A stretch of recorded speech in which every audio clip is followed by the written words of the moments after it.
Being a student athlete is tough, but this channel is the only channel that makes it easier for you. And today we're going to talk about things that I wish I would have known before being a student athlete, things that no one told me, things that you can add to your experience, whether it be in high school and college.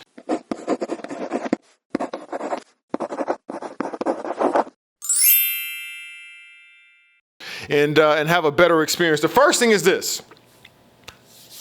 You know what? I'll just open up with a question. What student athlete is going to be more successful? One that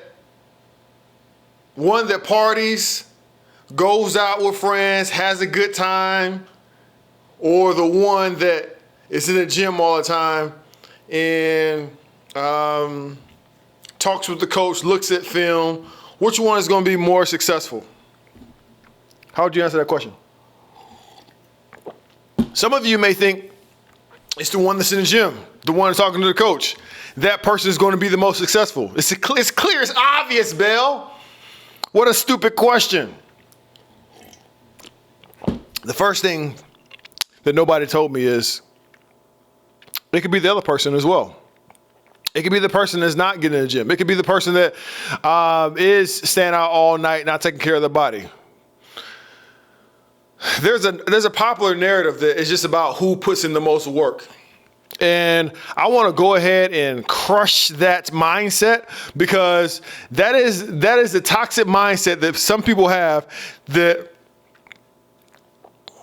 facilitates them on holding on to a sport that's not holding on to them anymore. They sit and hold on to this game because they think that the basketball gods or the whatever sport you play, because people like to always act like it's some type of deity, that the gods are going to bless them because they worked hard in their sport. And I'm here to tell you, if you play enough sports long enough, you will see more student athletes that do not work hard and still have the accolades that you want. Got the recognition that you want. I know it sounds good for me to tell you to just work hard, just work hard, just work hard. The reason they tell you to work hard is because that is one of the few things, other than being coachable, your attitude. Hard work is one of the few things that you have control over. That's why they always talk to you about it. It's not because it's a guarantee. There's been people that I played against that did not work harder than me, but got the goals that I wanted. So that's what I wanted. That's the first thing nobody ever told me. And I want you to know this. I wish I could tell everybody this when they first start playing sports. The sports is a performance-based activity. Performance-based.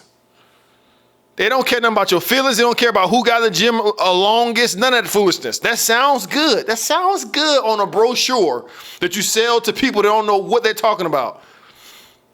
But what I'm telling you is, should you work hard? Sure, you should work hard. But you should not think for a second that just because you work hard, you're going to beat out this person that doesn't. I hear professional athletes talk about this because I think they like the ego stroke. They like to get all the credit. They want to build onto their legacy. Maybe that's going to help them with a new contract. I don't know. But you got to understand that in that line of field, when you're playing in the NBA, you have a longer time to develop. When you're in high school, many times than not, it's 10th through 12th or sometimes 9th through 12th. You may be busting your behind, working hard, and it just may not manifest until your senior year or your freshman year in college. Whereas this person is just super talented, a knack for that sport, had a head start. Maybe throughout that time, they're going to be just better than you throughout that time because you may not be getting better until in college. But what if you don't go to college? Now you think you're a failure the entire time. So let me just say this. I'm going to go back. I'm going to get off the beaten path. Let me just say this. Sports is a performance-based sport. A performance-based activity. All this extra time you put in is great. All those things. But that does not guarantee you anything. There's some people that can work less than you and get more than you. So I wish somebody would have told me that. I think I held on to the game a lot longer than they held on to me because of that. Number 2, being a student athlete, man, it takes up much of your time. What nobody tells you and what no one would ever tell you, because what I'm about to say makes it sound like I don't want you to be a student athlete. And that's not the case at all. I was a kid that failed the 6th grade special education classes. I wouldn't have graduated high school without basketball. And I was fortunate enough to get my school paid for on a basketball scholarship. So I owe a lot to basketball. I would never tell someone not to play basketball or not to play sports. But be it what it may, I will say that you're behind. All these other students on a college campus that are going out and doing doggone internships and even going to parties, kickbacks, whatever you want to call them. That is part of your human experience as far as being in college, if you want it to be. I'm not saying everybody should go out and do that, but if they want to, that's a part of your deal. And the fact of the matter is, being a student athlete, you are in a whole separate society, a whole separate cohort, and you are. It's a social standard to not do any of those things outside of your sport and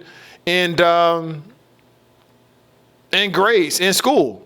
And I think that's silly. I think that you need to make it a habit of start building relationships, working to a common goal with people that don't care anything about sports, because that is going to be the majority of people you're going to speak with after you get done being a student athlete. And some of you may say, well, I'm going to be a coach, or I'm going to be a professional athlete. Even if you're in those industries, 90% of the people you're going to be working with are not athletes. You got to know how to converse with people that are not athletes. And I feel like you're at a great disadvantage. I was at a great disadvantage being a student athlete with the majority of everything else in my life. Even your ability to like dream of what's possible is skewed when you only play your sport, when you're only around these sorts of people. You need to be around some people that don't even care about sports. I'm telling you, you need to be around people that don't even care about sports to really develop. I say this all the time. People think I'm crazy. I think the best thing you can do as a freshman is get a roommate that's not a student athlete.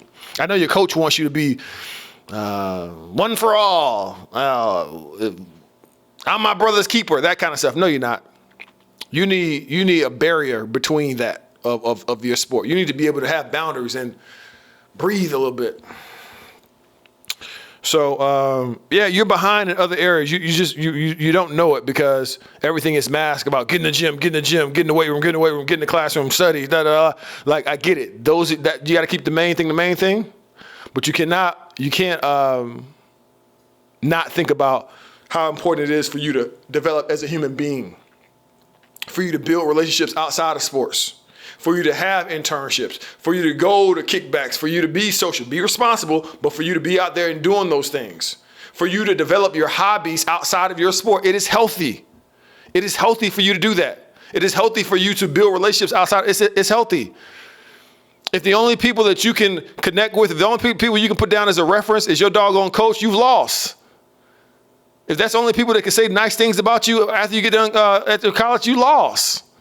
You should have a conversation. You should have relationships with doggone, in your network. You should have vice chancellors, presidents, people who work in residence life, people working in dining hall, people working in the doggone library, like other people other than your doggone coach and your athletic director and your teammates. Number 3, at the end of the day, it's going to be on you, player.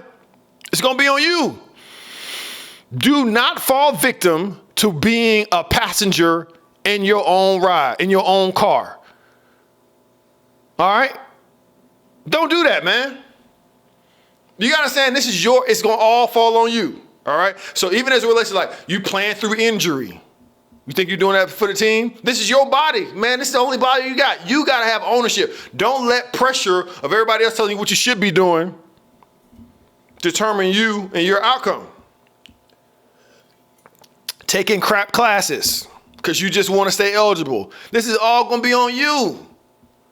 It's all going to be on you. These people you talking to now, they're not going to be charged for helping feed your family after you leave that university. It's going to be on you. You go in there majoring in blowing bubbles, doggone how to paint your pinky toenail. If that's what you want to do, how to wash your hands with soap. Listen, it's cute now. But in the future, it's not going to be cute. You're going to be looking like a fool, okay? Hanging around with the wrong person, picking the wrong major. You got to have some ownership. I always say this for y'all that's been rocking with me on this channel. You know this to be true. I always go back to going to a restaurant. Everybody can give you opinions of what you should order, but at the end of the day, you're sliding your card. You swiping your debit card, your credit card. You paying in cash. That's gonna be on you. You gotta sign your name. That's you. Nobody else.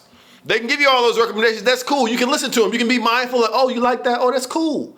But guess who's going to pay for it? You. And you may say, well, Bill, I'm on a scholarship. It don't matter. You're still paying with your time, your patience, your body. And some of you are paying with money. Be mindful of it. How many? I've said 3. Here's 4. There are professors that love you just because you're a student athlete.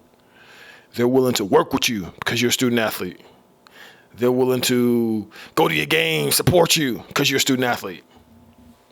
But the flip side of that is there's some professors that hate your guts because you're a student athlete. Because they look at you like you're being coddled because you're soft, because you're weak, because everybody else takes care of you and you're a prima donna.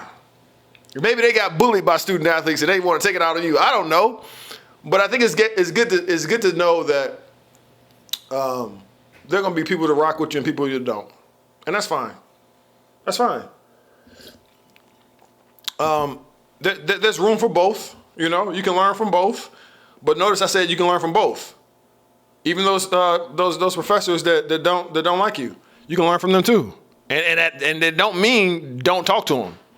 Treat them like you on the road. It's a road game, baby.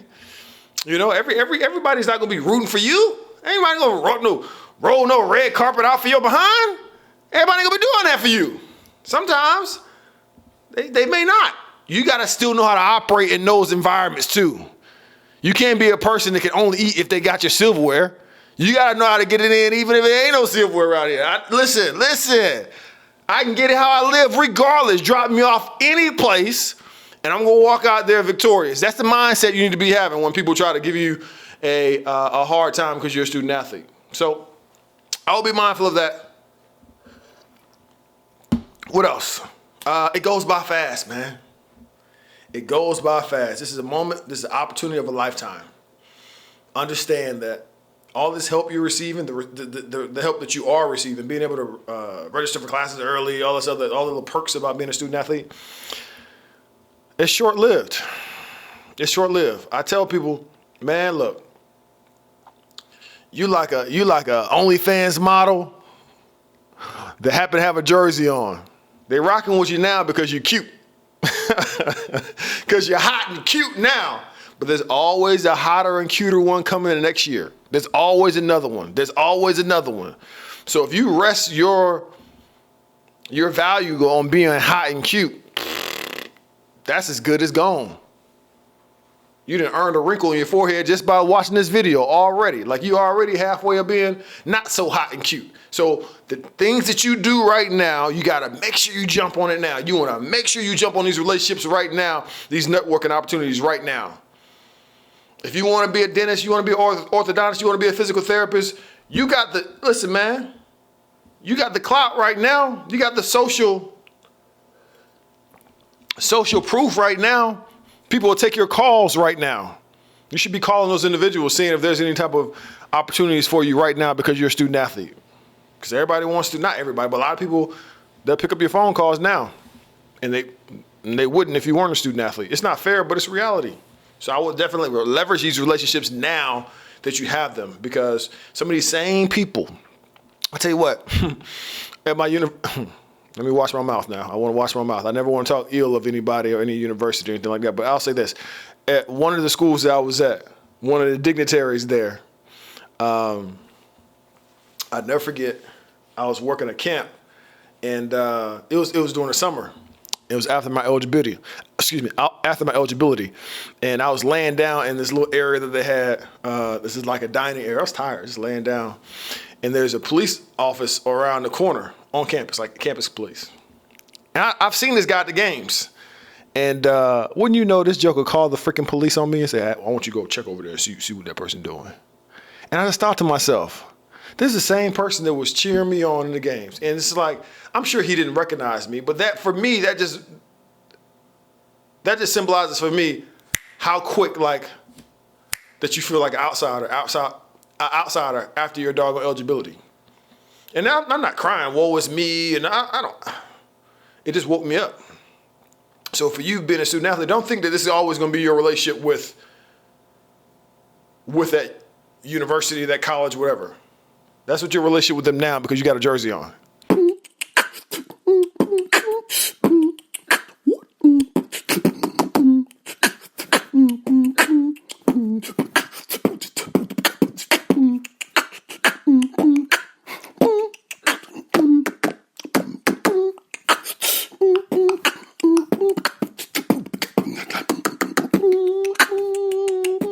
Hoop loud.